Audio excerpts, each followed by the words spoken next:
ఈ వీడియోలో నేను చెప్పబోయేది రత్నభండార్ అంటే ఏంటి? ముందు ఎందుకు ఓపెన్ చేయలేదు రత్నభండార్ తలుపులని? ఇప్పుడు ఎందుకు ఓపెన్ చేశారు? అసలు రత్నభండార్ యొక్క ఒరిజినల్ తాళం ఎవరి దగ్గర ఉంది? రత్నభండార్‌లో ఏముంది?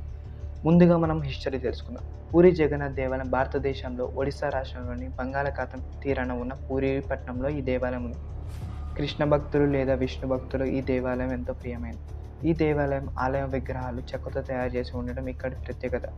ఆలయంలో శ్రీకృష్ణుడు, సుభద్ర, బలరామ సమేతంగా దర్శనమిస్తారు. మరియు చార్ధామ్ పుణ్యక్షేత్రాలలో ఈ దేవాలయం కూడా ఒకటి. ఈ దేవాలయం ప్రతి ఏటా నిర్వహించే రథయాత్ర లేదా రథ ఉత్సవానికి ప్రసిద్ధి చెందింది. ఇప్పుడు మనం టాపిక్లోకి వెళ్ళినట్లయితే రత్నభండార్ అంటే ఏంటి?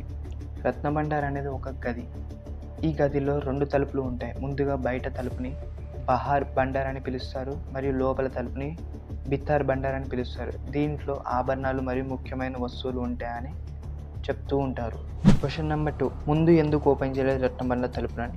ఈ రత్నభండార్ తలుపులని 1984, 1978, 1926, 1905లో తెరిచారు. చివరిగా 1978లో ఖజానాను లెక్కించారు. తర్వాత ఈ తలుపులని తెరవలేదు. ఏప్రిల్ 4, 2018లో ప్రభుత్వం రత్నభండార్ తలుపులని ఓపెన్ చేయాలని ఒక కమిటీని సిద్ధం చేసింది. అయితే ఆ రోజున తెలిసింది ఏంటి అంటే రత్నభండార్ తాళాలు పోయాయని అక్కడ ఒడిశా ప్రభుత్వం చెప్పింది. దాంతో ప్రభుత్వం వెనుకడుగు వేసింది. క్వశ్చన్ నెంబర్ 3, ఇప్పుడు ఎందుకు ఓపెన్ చేశారు? గత ఎలక్షన్స్లో మరోసారి బీజేపీ ప్రభుత్వం వస్తే రత్నభండార్ యొక్క తాళాలను తెరిపిస్తామని మన మోడీ గారు మనకు మాట ఇచ్చారు.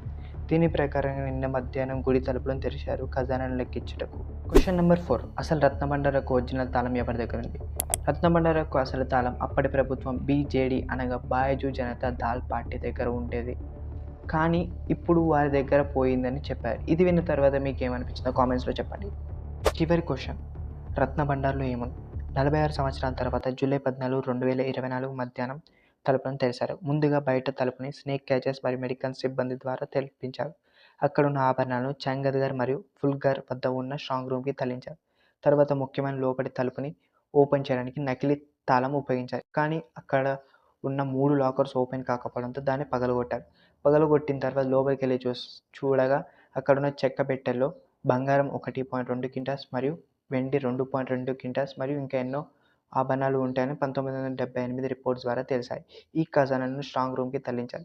తరలించిన తర్వాత దానికి తాళం వేశారు. ఆ తాళాన్ని అక్కడ ముగ్గురు గుడి పెద్దలకు ఇచ్చారు. లోపల తలుపు కూడా కొత్త తాళం వేసి అక్కడ కలెక్టర్‌కి ఇచ్చారు. ఈ ఖజానాను లెక్కించుటకు మరొక రోజున ఖరారు చేస్తామని ప్రభుత్వం చెప్పింది.